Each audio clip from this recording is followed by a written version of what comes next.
Okay, guys, we are going to solve this exercise, and we need to remember two aspects. The first, how to solve a special triangle 30, 60, and 90 degrees. If you have a triangle, special triangle like this, there are some relationships. In this case, the long side equals 2 square root 3, and the hypotenuse is 2 times the short leg, that is going to be 4. Then we need to define each one of the ratios. And we have to memorize. I would like to help you with this formula. So, ka, to, a means sine of any angle, sine of any angle that could be the angle L equal the opposite side divided hypotenuse. For that reason, we have sine of any angle equals opposite side divided hypotenuse. The opposite side of the angle L is the side that is in front, 2 over the hypotenuse equals 4, or cosine angle L equals adjacent over hypotenuse. Adjacent is the side that is close to the angle. You are in L, have two options. One is the hypotenuse, and the other is the adjacent divided hypotenuse, 2 square root of 3 over hypotenuse, that is 4. Next one, tangent of angle L equals opposite side over adjacent. Is 2 because it's the side that is in front over 2 square root of 3. Right now we are going to simplify each one of the expressions. And here we have 1 over 2. For the next one, we are going to simplify square root of 3 over 2. And after the process, it's going to be square root of 3 over 3. That is for angle L. Angle J is this one. This is the opposite side. 2 is the adjacent. So we are going to use the same, the formula, sine of J equals the opposite side, that is 2 square root of 3 over hypotenuse, that is 4. Good. Cosine angle J equals adjacent over hypotenuse. The adjacent angle J is the side that is close to the angle. 2 over hypotenuse, 4. Finally, tangent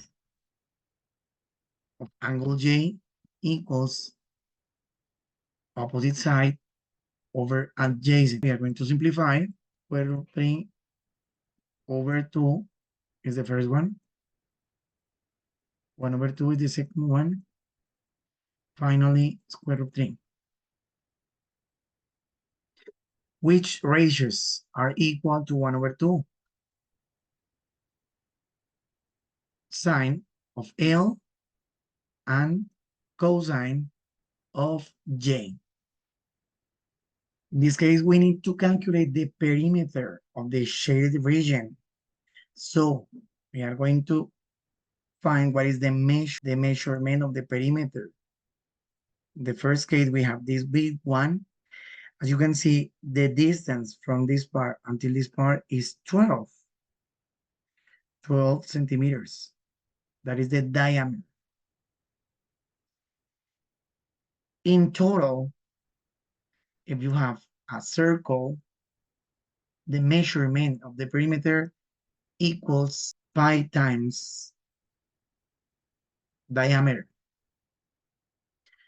In this case, we have not the full part, we have just the half, just one of the parts. In this case, we have to divide into 2 parts to get the perimeter for the green, divided by 2, 5 times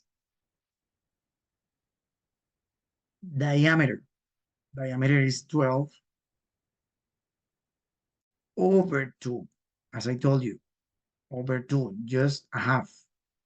So 6 times pi is the green one. 6 times pi. Following the same procedure for this orange part, diameter equals 8. So in this part, we have perimeter equals pi times 8 divided by 2, because we have just the half of the perimeter. I'm going to simplify. It's going to be 4 times pi. Finally,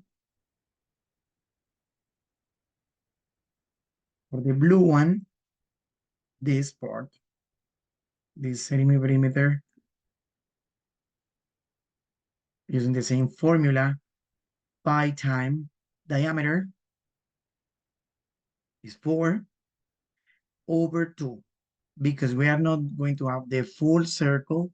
Instead of that, we have just divided by 2, just the half. When you simplify, it's going to be 2 times pi.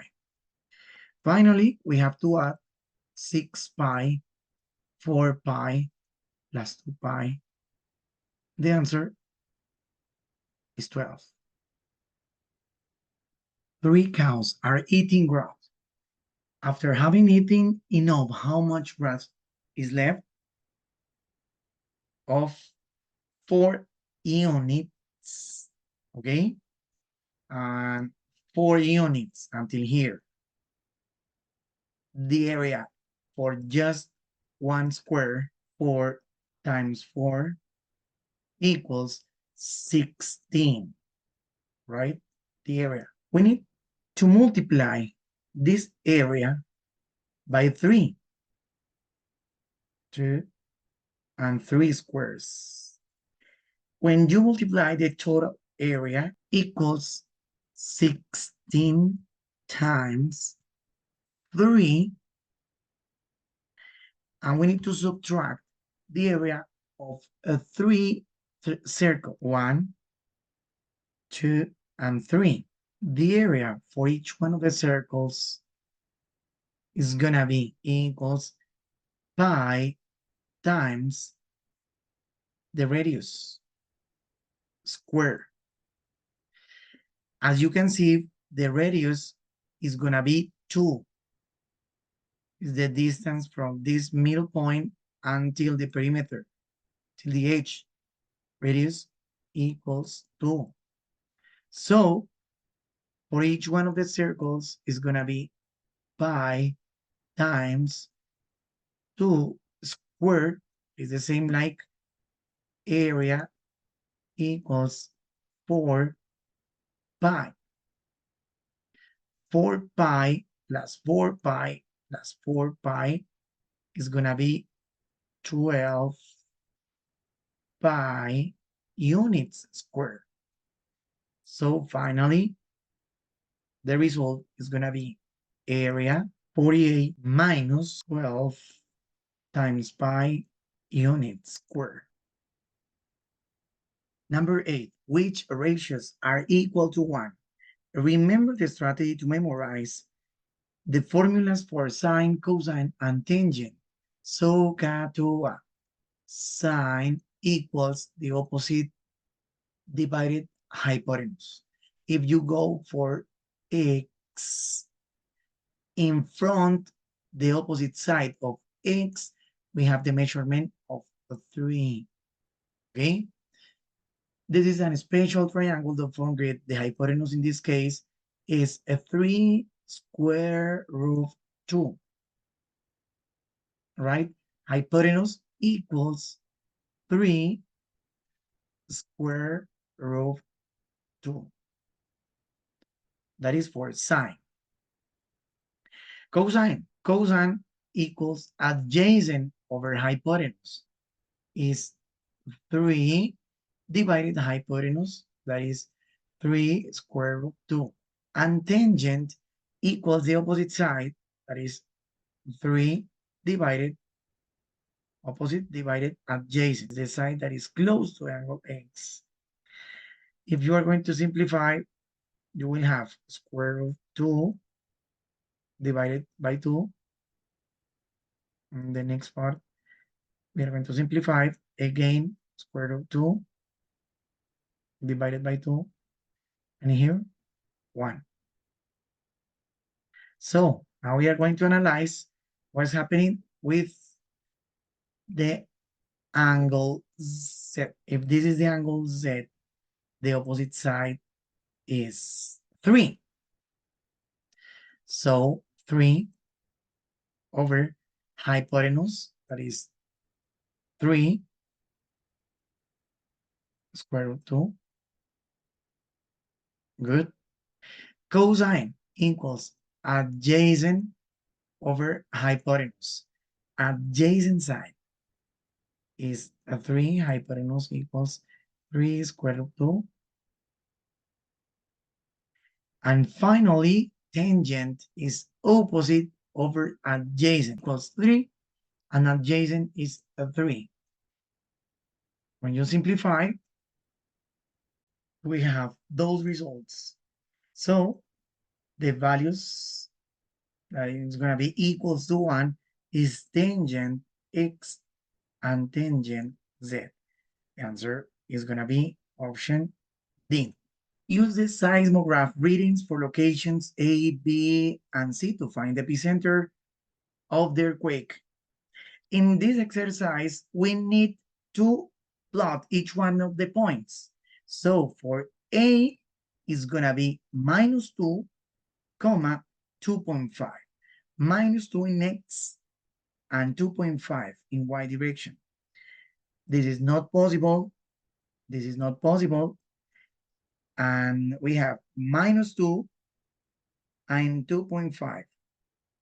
Could be option C and option D, depending on the location of the point A. Point B, 4 in the x-axis and 6 in the y-axis. In both cases, we have the point B, it's okay, a plotting point. And finally, 5 miles away from 3 in x and minus 2.5. 3 in x, 1, 2, and 3, yes, and minus 2.5. So the answer, just if you are taking into account the locations of the points A, B, or C, is going to be D.